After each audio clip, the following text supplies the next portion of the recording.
Hello everyone, let me take you back in time a little bit. I want to tell you a story. I'm about 20 years old or so, and in the middle of getting my degree, and I find myself diving deep into this rabbit hole for a music genre called post-rock. What is post-rock? Well, it's a whole different video that I could get into. To oversimplify it though, I once heard it described as music with rock instrumentation that's used in a non-rock environment. But even that to me feels like it's doing a little bit of injustice. So think like big grand soundscapes that sound unconventional, music that's not afraid to take its time to make you feel. Think like 10-minute long songs.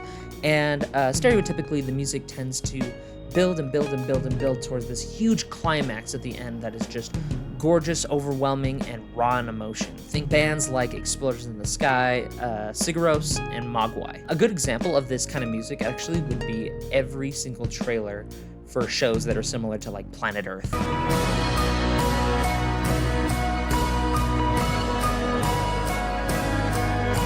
Whoa, I'm getting off track here. This video is not about post-rock, it's about whatever I put as the title of the video. Slinty Man and the Spider Boys? I don't know, something like that. Anyway, so here I am, I'm on my computer, and I start doing my research, typing into Google the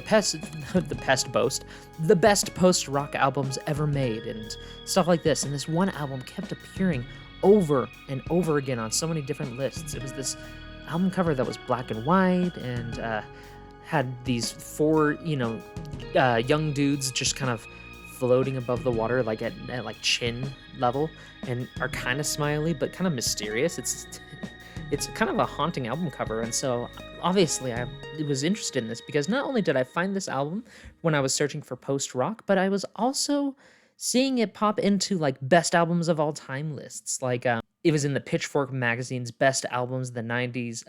Spin and NME, their magazines, they list it as literally one of the best albums of all time. So clearly, this was the album I needed to check out. And I remember thinking, how have I not heard of this band before if they've made so many of these lists?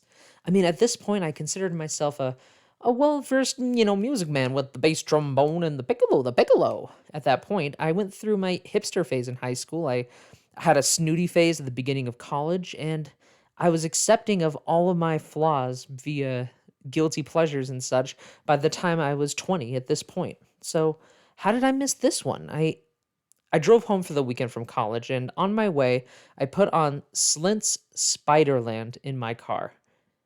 And what came was something I could not anticipate. Right from the beginning of the album, you hear a voice that's narrating a story about a guy at a carnival who's getting his fortune read, and then it hit. The first big moment.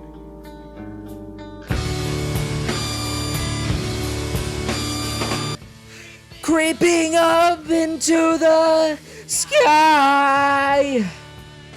It was a feeling that was unique and original, and it was everything at once. It was dark, it had a lot of melancholy, it was complex, it just emotionally was completely engulfing, and it just was really pushing the boundary. This narrator and lead singer, he speaks at a regular volume, and it draws you in because it's just barely loud enough that you can understand what he's saying, but quiet enough that you actually have to pay attention to get what he's saying.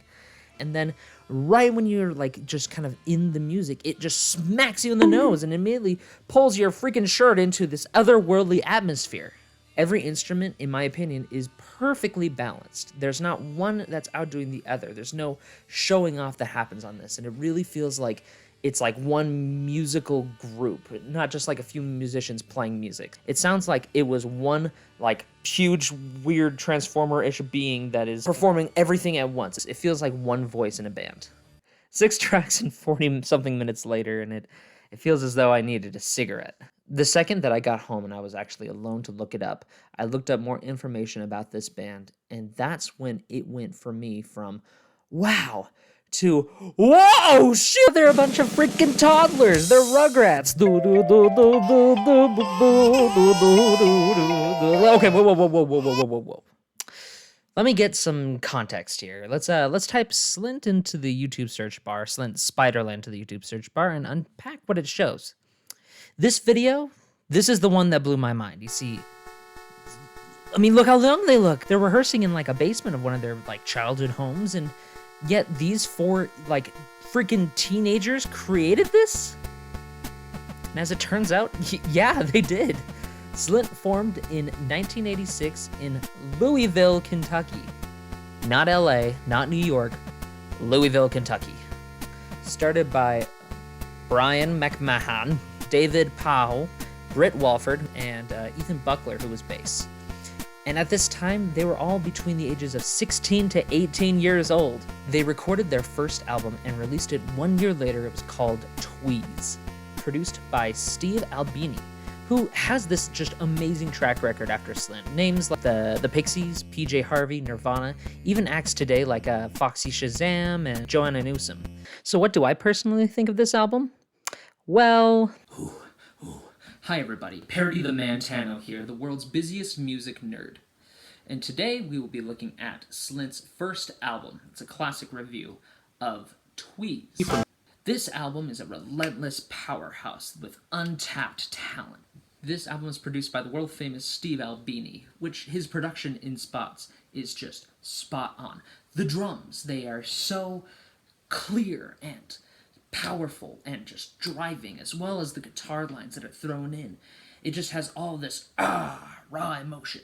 Those spots sound maybe a bit muddled. Albini has a reputation of letting bands kind of just do their own thing, but in this case, I think this is a group that needed a touch more direction in the way that they were going about things. There's so many great ideas that are thrown in at a time, just bah, bah, bah.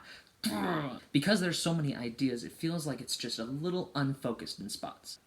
It's a great first album, and it's a good foreshadowing in the album that's to come. I'm feeling a strong 6, light 7 transition. Now, after the release of Tweeze, the oldest member of the band, Ethan Buckler, left the group to pursue other musical endeavors. But he was then replaced by the equally as young Todd Brasher to record what would be their magnum opus, Spiderland. Through Touch and Go Records, they released the album on March 27th, 1991, just a few months before Nirvana's Nevermind. On release, the album, to change the indie, post-rock, punk, and hardcore landscape, was met with no splash at all. Well, what about the band and label? Didn't they try to promote the album at all? Well, it turns out before the album was released, the band actually broke up, thus canceling their soon-to-be tour, their interviews, and all the general press that was planned. It was a dud release.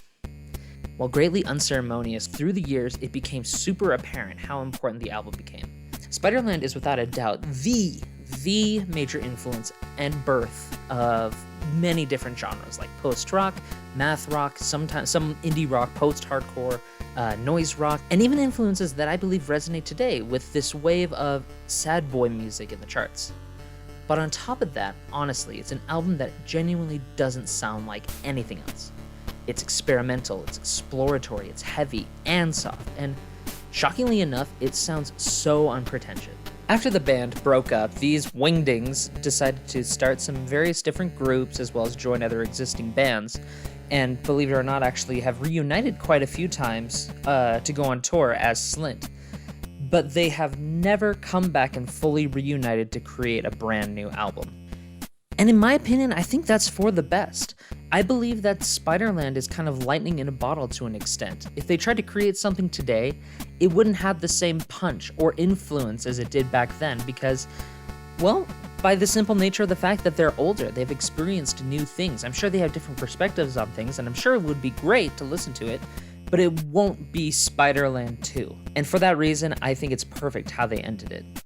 And I am very grateful for this album's existence. I think it's awesome. Without it, I wouldn't have a lot of the music that I listen to today. And I hope, if anything, this video is making y'all want to check out Slint's Spiderland. You should really check it out now, okay? You should check it out. Check it out. I guess I can just hold it. This is the end of the video anyway. Hey guys, thank you so much for watching my video. I hope you guys enjoyed it. I know it's kind of something different than I usually do. I just kind of wanted to show off some things that I really enjoy, you know, music that I might have discovered through my life. One of my love languages is definitely wanting to share things that I enjoy.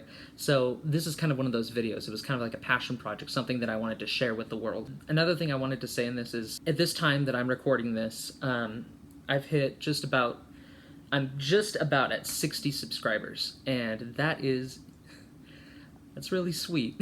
I didn't expect this many people to be watching it. I maybe expected like my wife and maybe like a friend or two to watch it. You guys have been, I don't know, it's really sweet. Thank you so much for subscribing, and thank you so much for enjoying their goofiness and dumb stuff that I do. It's fun. It's a fun thing for me to show, and it's kind of a channel for a lot of my creativity. So thank you so much, and here's to more stuff coming in the future. Thanks, guys.